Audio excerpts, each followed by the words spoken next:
Hey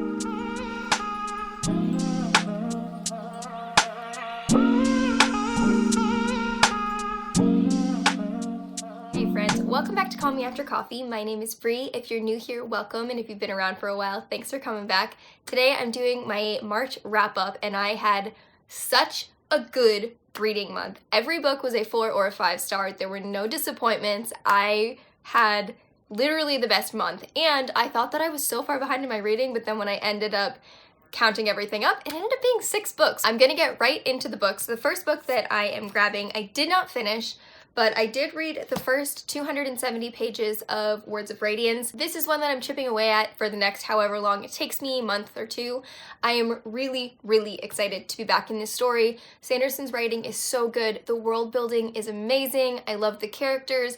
We're learning about this new group of people, or not necessarily a new group of people, but we're learning more about this group of people that we didn't know much about before and from their perspective. So it's really, really interesting. And I just think that Brandon Sanderson has one of the neatest minds to be able to create something like this, and the imagery, and oh my goodness, my favorite thing to do is to read this while watching or listening to Avatar ASMR rooms. All of the spren and the little magical-y things that are cropping up around, that's not a spoiler, but just throughout the books, it makes me imagine what the Avatar movie looked like all these little glowing different colored things.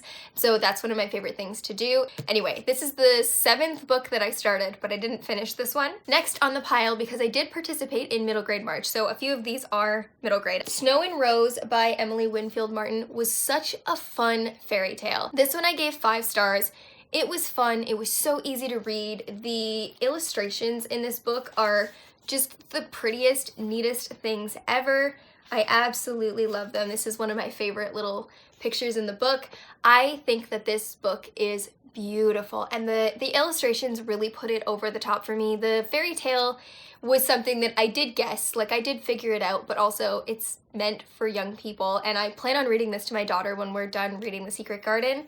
But I loved the story, I loved the characters, I thought it was well put together and just really, really entertaining for a book that takes you a day or two to read. Next on the stack, I have The Girl Who Drank the Moon by Kelly Barnhill. Essentially, The Girl Who Drank the Moon, in case anybody doesn't know and is curious, is about this group of people who sacrifice babies to this witch in the woods, and the witch doesn't know why they're doing it, and so she goes and she saves these babies and takes them to other towns and rehomes them.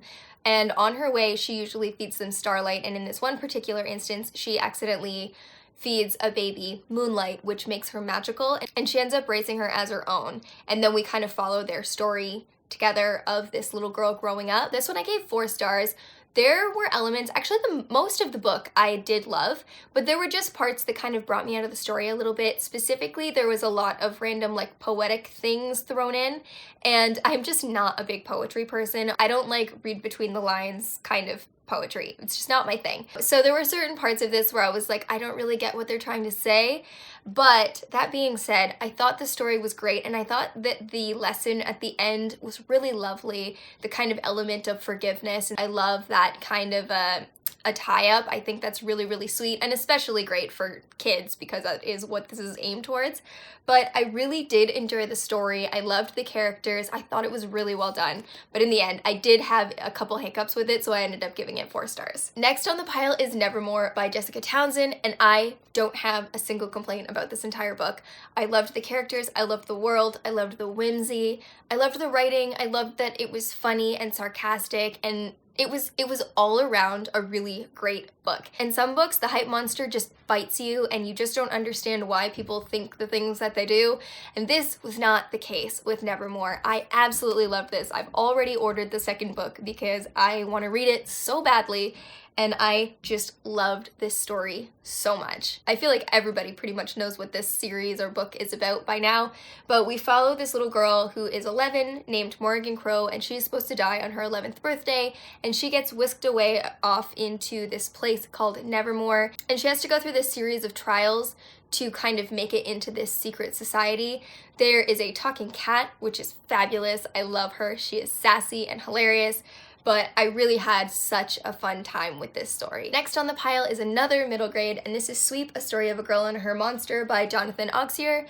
And this book was beautiful. This book might have ended up being one of my favorite books of all time. It's definitely gonna make it into my favorite books of the year list. I adored this one so much. The main character, Nan Sparrow, which I just loved her right from the beginning because Jared does call me Nan as a nickname. It's just a nickname that came about, gosh, at least 10 years ago now. And so he calls me Nan a lot. And I love sparrows. I have a tattoo of a sparrow. They have a lot of meaning for me, especially to do with like a certain Bible verse. And so Nan Sparrow being the main character in this book already drew me in because I just felt like a connection to her. She's such a sweet, spunky little girl, and this is the story of a little girl who grows up and she has her sweep, this man that takes care of her, and all of a sudden he disappears and she ends up having to work for someone who is quite unkind.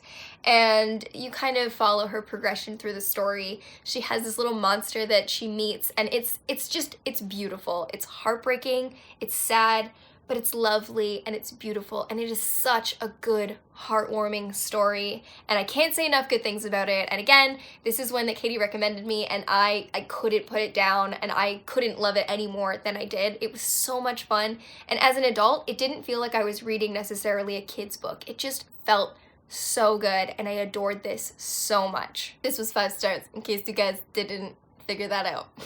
Next, we have Dancing at the Pity Party by Tyler Fader. This is a graphic novel about a girl who loses her mother. It's a memoir, so it's a true story. And I found that the grief elements of this book were super relatable. I would say, in general, this would reach an audience who is dealing with grief caused by cancer at the heart. This girl loses her mom to cancer, but even if you've just lost someone, for instance, I read this on my brother's birthday, my brother that passed away, and so I ended up finishing this on his birthday, which is always a bit of a solemn day in my life. Like, it's just one of those days where you kind of just feel a little off and you know that someone's missing from your life. And I was reading this book at that time, and it just felt really relatable, especially there's a cartoon on the back here. She's riding up to her friends at college, and she's riding this elephant, and it says "Dead Mom" on the elephant. And that particular part in the book was probably one of the most relatable things, and if you've dealt with loss of someone who would come up in conversation a lot, it is kind of like an elephant in the room kind of situation. Personally, my main experience is with losing my brother, and whenever you meet a new person, there's always kind of that awkward conversation where they inevitably end up asking, like, how many siblings do you have? Because that's a normal question that people would ask. And so my sister and I have talked about this before. Like, on one hand, we could leave out our brother that passed away and not make the conversation nosedive into sadness, but also it feels wrong to not mention him either, because we would never want him to just be forgotten.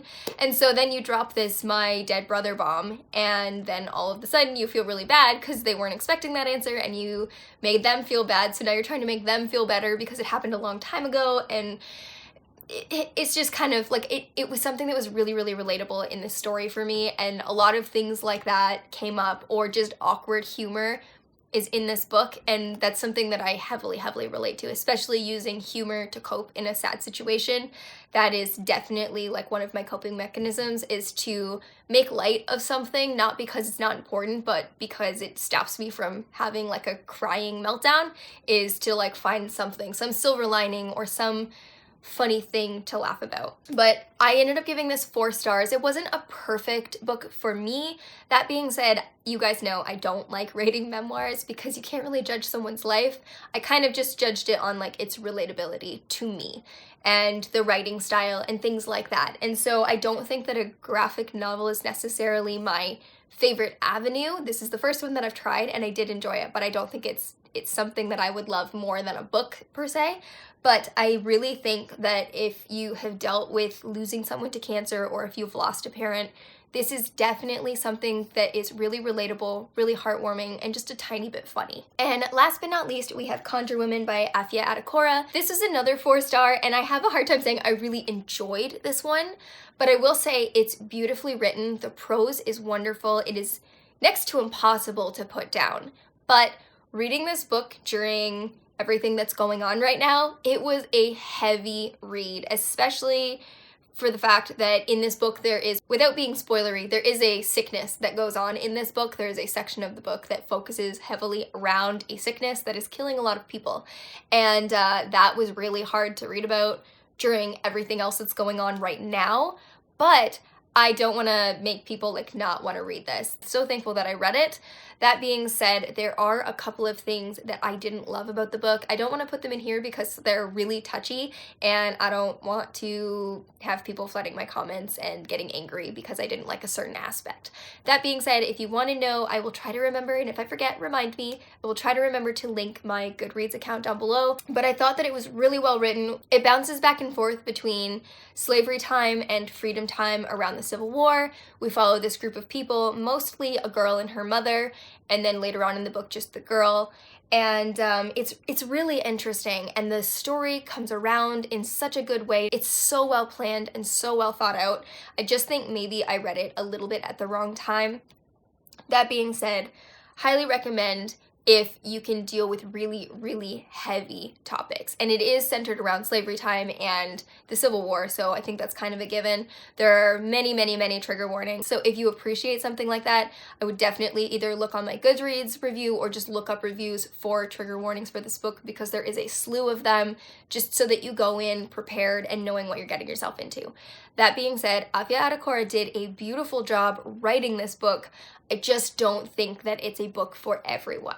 Alright friends, that's everything that I've got for my April wrap-up. I hope that you guys enjoyed this video. Were any of these books on your radar? Have you read any of these? Did you love them? Did you dislike them? Let me know down below. And while you're down there, don't forget to hit subscribe if you haven't already, and the bell so you don't miss future notifications. Thank you so much for watching, and I will talk to you guys all next time. Bye.